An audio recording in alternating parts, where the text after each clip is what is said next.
Well, good afternoon to you, Jericha. Good afternoon, Joan. How are you today? Well, not so good, as you can see. I'm just fresh from A&E. Unfortunately, I cracked my knee this morning on the fridge. Oh dear. My whole patella's got a really nasty split right down the middle. Yes, I can see that. I've hobbled in because I'm, a professional trooper through and through. Yes. A hoofer and a trooper. I won't be dancing tonight in the show, unfortunately, as I'd hoped to be. I know I'm a little bit gutted about that. Yes. But no, I've got this wee temporary cap on my knee. Yes.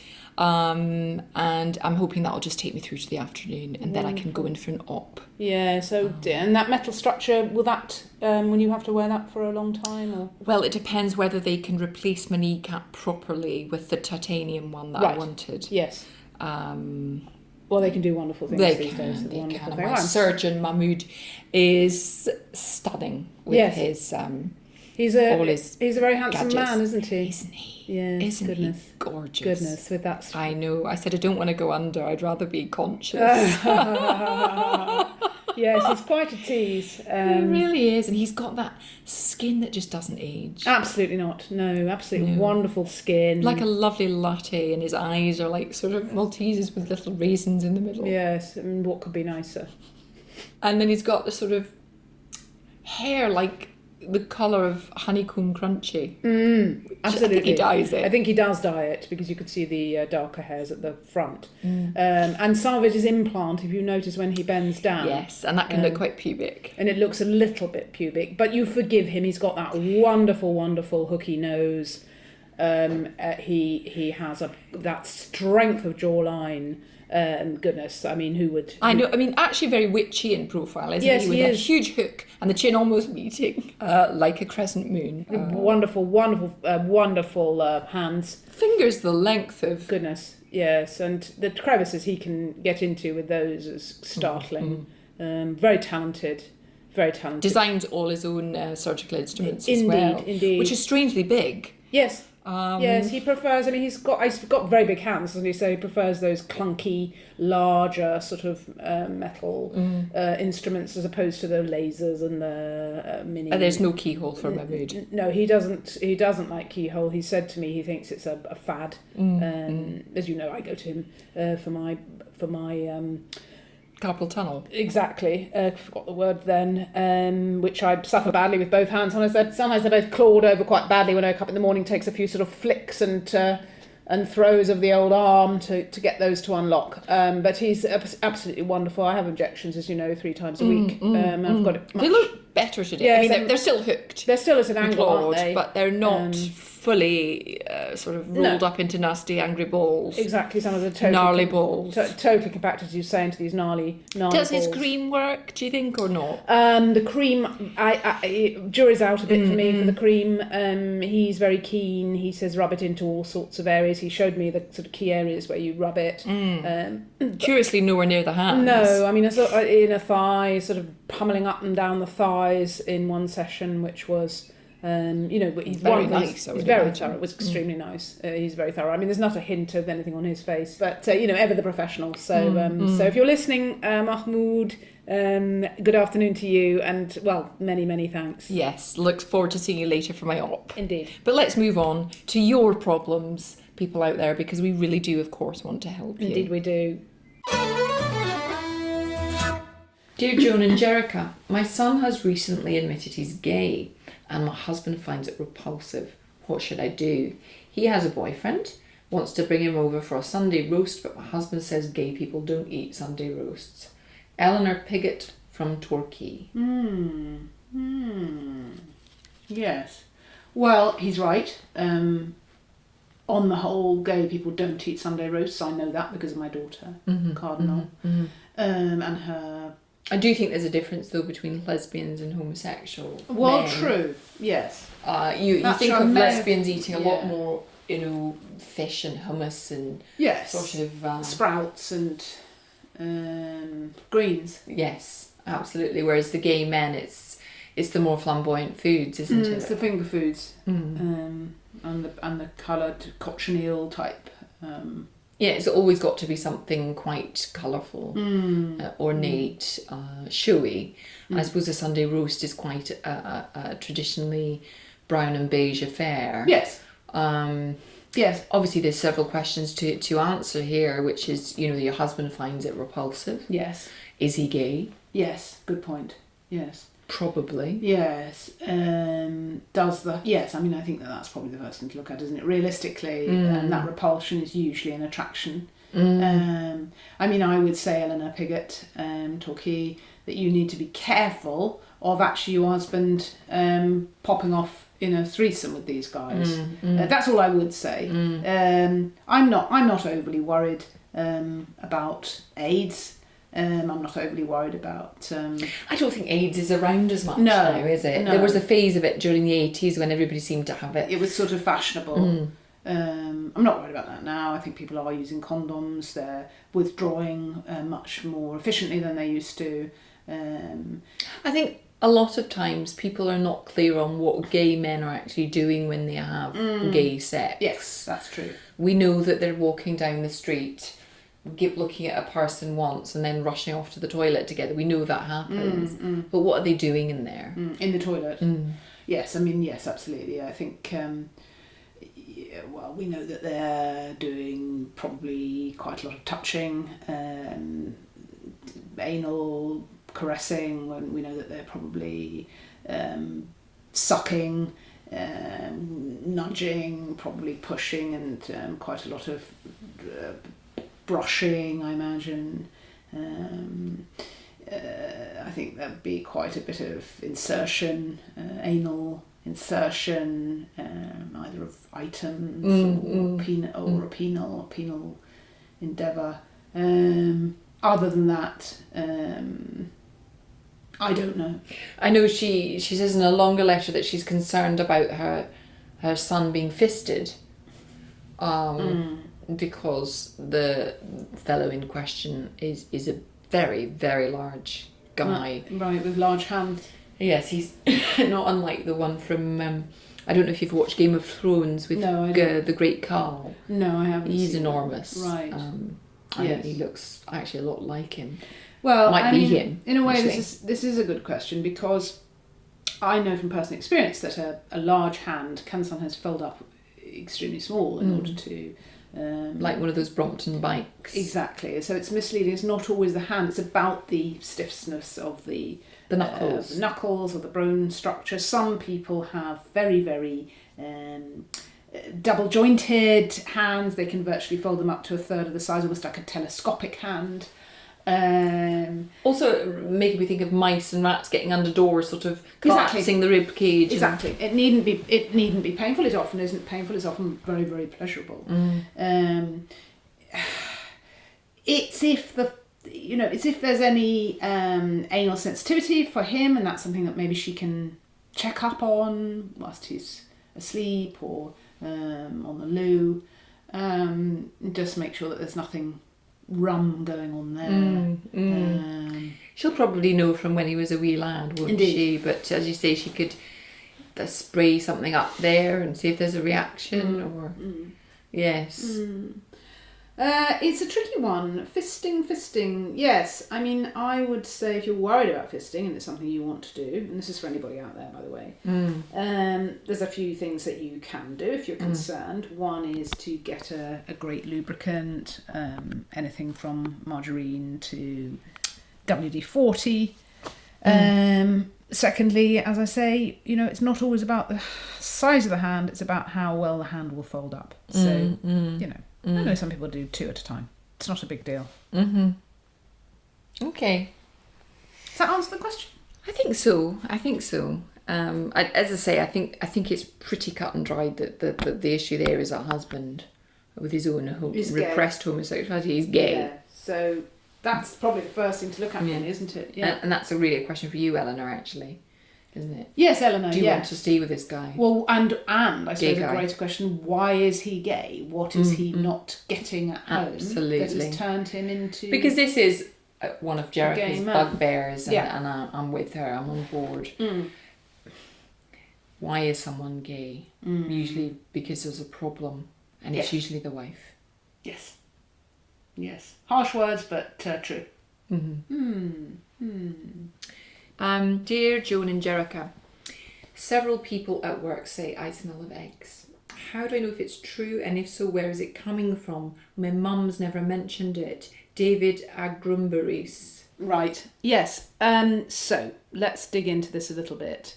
Does he say which part of his body he thinks the eggy smell is coming from? Well, as he says in this short letter, he doesn't know where it's coming from or whether it's true. Right. However, in the longer letter, which I was perusing this morning when I was on the treadmill, he is concerned it's his breath, his hair. He even worries that within the nose itself, there is a smell of eggs. Right. Within the nose. Right. Not that he's smelling eggs, but there's an eggy smell that's up his nose. Up his nose. Right, okay. And this is David Agrumbaris. And does it say where David Agrumbaris lives? Ipswich. So yes, good morning, David. Are we the first people, this young David... Well, he's not young. Agrumbaris. How old is he? He's he's mid to late 50s. Right. No, it's just that he references mum. I'm wondering. Well, he's obviously living at home with his mum. Yes, that's what I'm getting at. I would want to ask some questions. I would want to ask how many eggs he eats, for start-offs. If any. Because, of course, you can smell of eggs without actually eating them. Absolutely. But I think my first protocol would be, well, are you eating a lot of eggs? Are you perhaps inadvertently getting a little bit of egg up your nostril as you eat, if you're an enthusiastic or hurried eater? Or a big beard and moustache, it can obviously absolutely, yes, send a lot of food up the nostrils. That's indeed true. And in fact, while we're on that subject, for guys with beards, they're a lot of fun. The beards can be all sorts of entertaining little bits and bobs in the bedroom, but guys with beards, fecal matter creeps in very quickly, and actually this eggy smell may well be a fecal smell. He doesn't say whether he's got a partner. How would the fecal matter creep into the beard?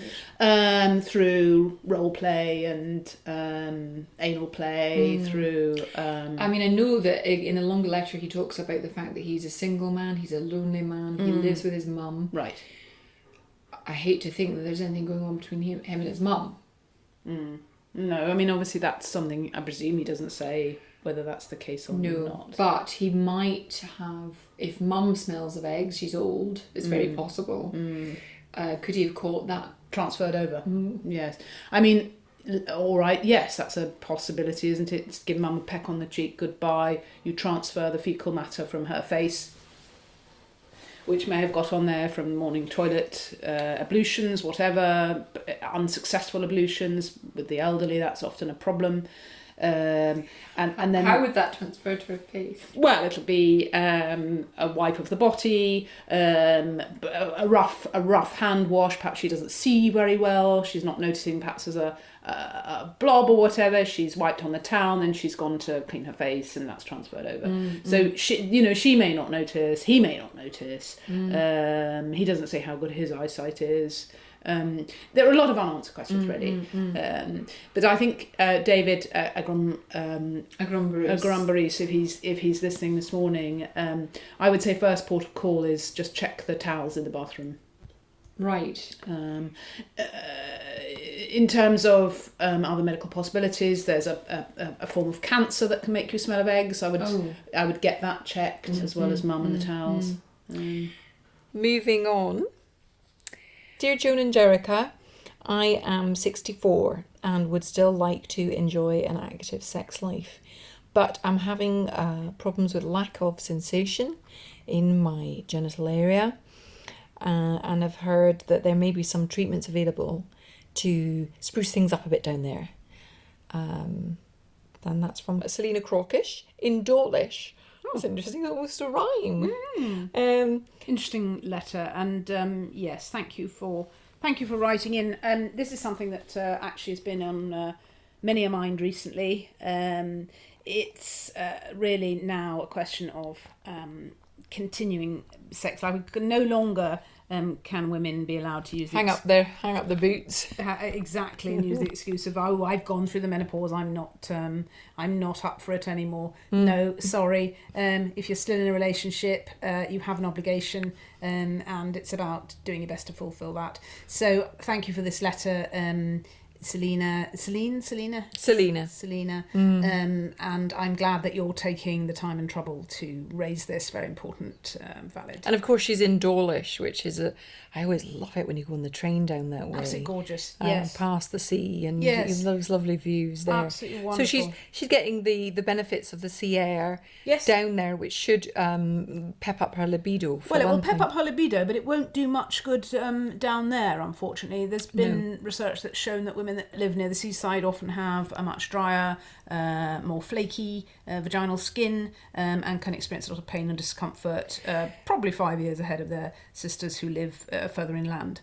Okay, where it's sort of damper. There's a damper. I suppose it's salty and drying, as you say, down there. The battering winds wafting up. That's it. And because these people often, if you live near the sea and you perhaps go skinny dipping, again, you've got no layer between yourself, the intimate part, and the sea, so you're immediately going to experience brinal chapping, which can severely affect the epidural layering. And the sort of texture of the skin in Absolutely, that and area. it can, in some cases, become quite shell-like with the buffing and what have you. The other thing is that when you get to, I think it's 61, you were telling me this morning over breakfast, there's a sort of paralysis that goes on in the upper regions of the vagina. It's a spasmic reaction that can then induce paralysis.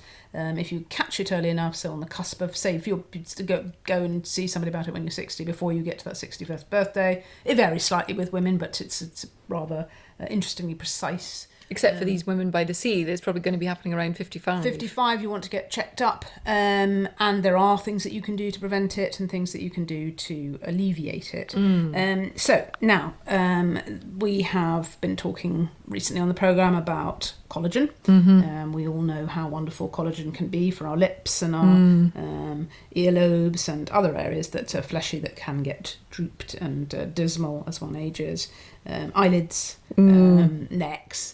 People don't often think of eyelids as an area to pump collagen into, because you can get, obviously, the fat eyelids, can't you? You can. Fat lids. Yes. If you have too much pumped into it, look like you've been crying all night long. That's it. Or that you're attempting to be oriental in some way. Yes, no, it can go wrong. But a little bit of collagen pumped up there will give you a more youthful look. Absolutely, a sort of little fatty line around the eyes doesn't do anybody any harm, really, quite honestly, in terms of how they look. So, which brings me to the uses of collagen, and of course, as we become more aware of this spasmodic paralysis down in the area, in the vaginal urethral area, people are looking to find ways of alleviating that. I'm hoping that people like Selena's husband will enjoy the benefits. Well, obviously what he'll enjoy is, with that plumping within that vaginal canal, you're going to bring those walls of the vagina closer together. Yes. Consequently, you're going to be... for your husband, lucky guy, it's like the wedding night all over again. Exactly. If you were a virgin when you married, as I presume you would have been. Yes. Suddenly you've got a very nice, tight situation going on down there. Yes. Which is, welcome change for the guy who's probably used to butting in and jangling around in the area, flapping loosely amongst the hanging blades of the vaginal sheath. Incidentally, very useful in the anus as well, if you're somebody who enjoys anal penetration. Again, the anus can get very saggy and flappy. Just very raggedy. And raggedy, as you say. I think, I had that collagen treatment done there, and it's stunning. Freed it up. It's stunning. Yes. It looks amazing. Yes. Obviously, I think it's great if you get your anus bleached. Yes. And make sure that it's hair-free. Oh, please get it bleached, ladies. There's no need for these dark anuses.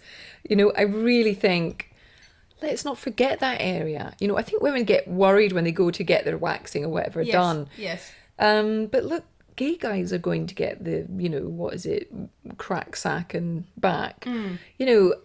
You do need to really pay attention to that whole area. Totally Guys agree. love anal sex. Look, I mean, sex is changing. Anal sex is very much coming to the fore, and it's a biggie now. It's a biggie. It's very now. And as Joan says, there is no need for dark brown discoloration around the anal area. It's just not necessary nowadays. It's very easy. It's very quick. It's painless, or very little pain. Just go and get it done. There's no excuses. Absolutely. And I think you get some heterosexual men saying, should I do that? Should I be getting mine bleached or my hairs removed or whatever? I don't think they need to. No. I think it's manly. I think that's right.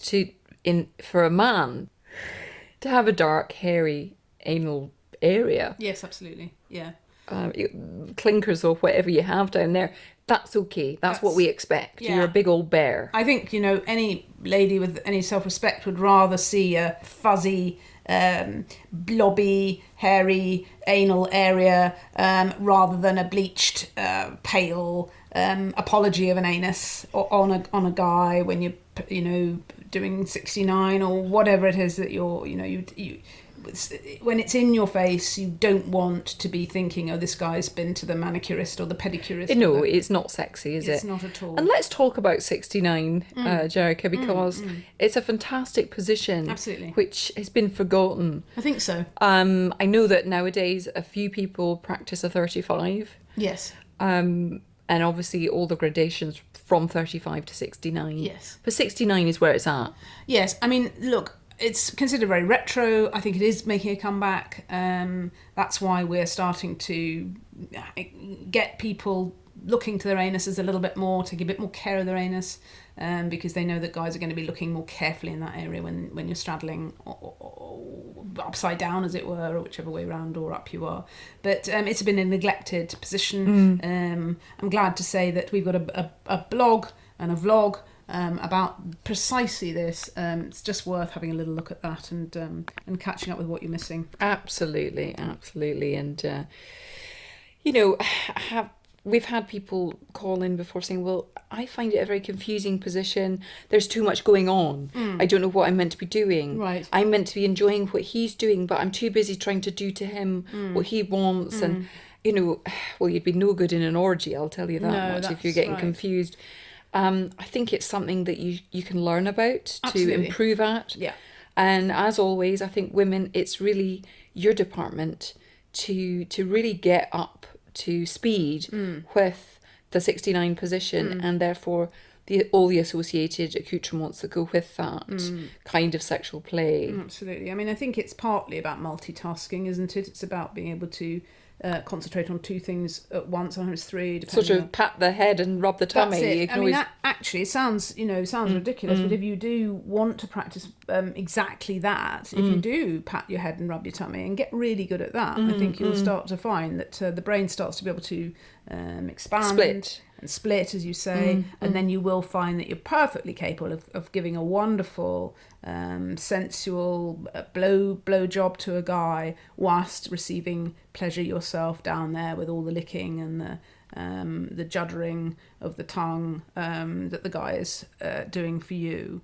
I think also you need to remember not just performing a fantastic blowy, but also fiddling about with his anus. Absolutely. Yep. Don't forget that. Yeah, don't forget that, because that's easily bypassed, especially if there are things going on for you, fluttering downstairs. You're going to have to keep focused and remember that, you've got fingers, you need to be using those. Nipples as well. Absolutely. You can push those up or tickle the anus with your nipple. Yes, there's all sorts of things, really. It depends how tall you are and how tall your partner is. Some things are going to be easier than others. It's playing around, finding what works for you, but most of all finding out what works for him. Okay, thank you very much to Selena. That was a really enlightening and expansive topic for us to study this morning. Yes, thank you very much, and love to Dawlish. So thank you as always for sharing your troubles with us, and we wanted particularly this evening to talk to you about getting yourself all snuggly and snoozy for bedtime, because so many people write in with issues surrounding anxiety and insomnia and so forth, and it's something that Joan and I are familiar with but not troubled by. No, but we do have tips aplenty. We do. We have a lot of letters from people that just say I can't sleep. Sometimes it literally just says that, and a name. So here are some tips that we've learnt over the years between us. So Joan, do you want to kick off with your top tips for a good night's sleep? I mean, I always mush up a couple of bananas, of nanas in a nice hot milk. Plenty of sugar. Now, people think sugar wakes you up, but actually, as we well know, it lifts you up and then crashes you down. Knocks you out, yes. So let it knock you out. Yes, let it plummet, let the blood sugar raise and plummet. And that will make you very full, a bit like a baby when it's been really gorging on mother's milk. Yes, indeed. You need to have a big bloated tum filled with mushy nana. And even actually, if it's filled with gas, that can calm you down. So, you know, it's all about focus, isn't it? Moving focus from anxiety to something else. That's if you've got a tight, painful, windy tum, yes, that's going to make you think about that and not, I can't go to sleep. No, but if you reframe your thinking, which is part of what I know we're banging on about reframing. If you reframe, well, this big old windy, bloated sheep, distended tum, if you reframe your thinking on that and just think that's a lovely full tum, that's a sort of toddler tum, that's had milky drinks and bananas galore, mum's tucked you in, given you a little peck on the cheek, dad's popped in and rubbed your head, and off you go, and you drift off of this wonderful feeling of fullness and sufficiency. So yes, that's a big top tip, isn't it? Absolutely. I think the mum and dad thing is a very, very nice way to look at it, whatever age you are. Yes, absolutely. Imagine that they've read you a super story, nothing frightening, and perhaps they've given you a lovely bath as well, because we all need that, don't we? We need to feel the embrace of hot water around us, bubbles all the way up to our eyebrows. Yes, absolutely. It's all about comfort and coziness. Indeed. And, you know, if you do struggle, whether your parents are still living or have now passed, or perhaps they weren't very nice to you in reality. Could have been absolutely ghastly, which is many people's experiences, certainly both mine and Joan's, that you buy yourself some Johnson's baby bath oil or bubbles, and you just pop yourself into the bath. You could lower yourself in as though a parent is lowering you in. You imagine there's strong arms of dad, or, you know, a nice dad if you had a violent or unpleasant father, just lowering you into those bubbles and popping you in. And maybe you can hum to yourself, sing yourself a little song. A lullaby. A little lullaby, or absolutely. a nursery rhyme. And rock yourself back and forth in the water. That's it. That's it. And try not to get shampoo in your eyes, because that will, when you've regressed like that, will make you cry quite quickly. And you can actually then get into that really, really troubled sobbing, the traumatic convulsion. Sort of screaming. The abandoned child in the cot who no one ever came to. Didn't come, didn't hear, didn't listen to. You don't want to go there. You don't want to sob yourself off to sleep. Although that is another method, isn't it? It does work eventually. Yes, but you're exhausted and you're just wrung out, and you'll eventually sort of almost pass out. Yes. That's, you know, obviously that's a sort of last resort, really. The other method, of course, which is frowned upon but will work, is if you eat huge amounts of pasta and lots of wine. That's right. And then you masturbate. It's a well-known triple. It's the pasta, wine, masturbation triangle, which never fails. Cardinal, my daughter, struggled to sleep for years. This was something that she and I developed. Which of course you had to do to her before she learned to do it herself. Exactly. And, you know, although I now have my carpal tunnel, it's harder for me both to either do it to her or do to myself. But I've got a wonderful contraption actually now, which I got designed by Mahmoud, which I can use to... On top of your claws? You pop it on. I mean, it will literally go over. And then I can just move the arm fast back and forwards, and that will do the trick. But don't miss out the pasta and the red wine. No. But a lot of people just go straight to the masturbating. And that won't work. It won't work because your tummy's going to be saying, oh no, I'm I'm stimulated and I might have climaxed, but my tummy's empty. Absolutely. Yes. And the wine will relax the mind and the brain, and so some people say, well, then I'm too tired to masturbate. Well, you still need to make the effort, because otherwise, you know what it's like. The wine's going to wake you up later. Yes, that's it. And then you're going to be in a real old pickle. If you've got some glucose tablets or something, you can just